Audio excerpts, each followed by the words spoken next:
Saat ini timnas Indonesia sedang menjajaki arah permainan yang lebih tinggi dan bisa dibilang Piala Asia kali ini menjadi tolak ukur sejauh mana timnas Indonesia di bawah Coach Shin ini berkembang. Meskipun gugur, namun paling tidak Indonesia udah berhasil lolos ke babak 16 besar. Gak cuman itu, secara penampilan timnas jelas sangat menjanjikan. Sehingga nggak sedikit yang memprediksi kalau skuad muda ini akan menjadi tim yang begitu solid di masa depan.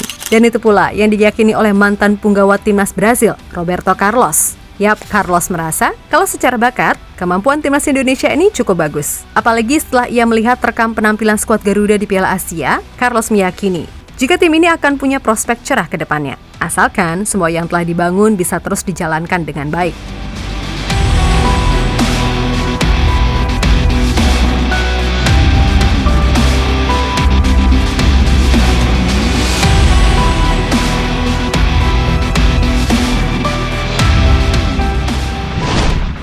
Kiprah timnas Indonesia di Piala Asia sepertinya mampu menarik banyak sekali perhatian. Gak cuma pengamat, namun juga para tokoh-tokoh sepak bola, di mana banyak yang merasa takjub dengan permainan Indonesia yang diisi banyak pemain muda. Di mana banyak yang merasa takjub dengan permainan Indonesia yang diisi banyak pemain muda, akan tetapi bisa perform kendati harus gugur di babak 16 besar. Meskipun begitu, pencapaian ini adalah sesuatu yang terbilang luar biasa. Selain menciptakan sejarah, Indonesia pun mampu membalikkan segala prediksi jika mereka hanya akan menjadi lumbung gol di Piala Asia.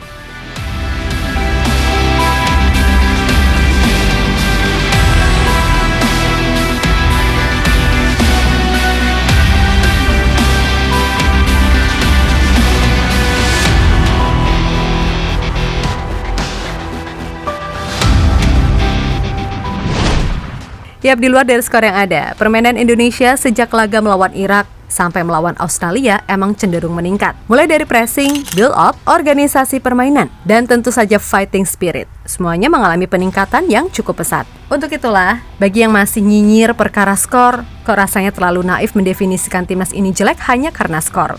Karena bagaimanapun, skor nggak selalu berjalan dengan jalannya pertandingan. Seperti yang terjadi di laga Indonesia melawan Australia, di mana tim Garuda di luar dugaan bisa loh mengobok-obok The Socceroos, khususnya di babak pertama. Sayangnya, finishing tim Garuda masih jelek, sehingga seringkali serangan yang disusun rapi akhirnya mentok di saat terakhir. Berbeda dengan Australia, mereka bisa memanfaatkan sekecil kesalahan lini belakang Indonesia menjadi gol. Dan jika soal itu, tentu kaitannya adalah soal mental serta pengalaman.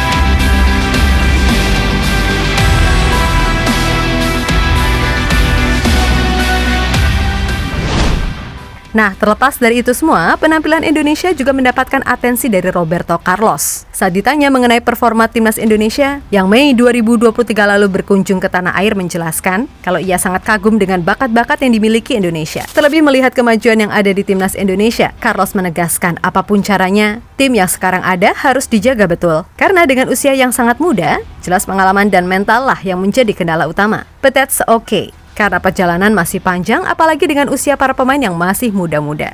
Potensi di tim ini sangat besar. Kekurangannya hanya terletak pada kualitas pengalaman dan kekuatan mental. Ucap Carlos dilansir dari inilah.com.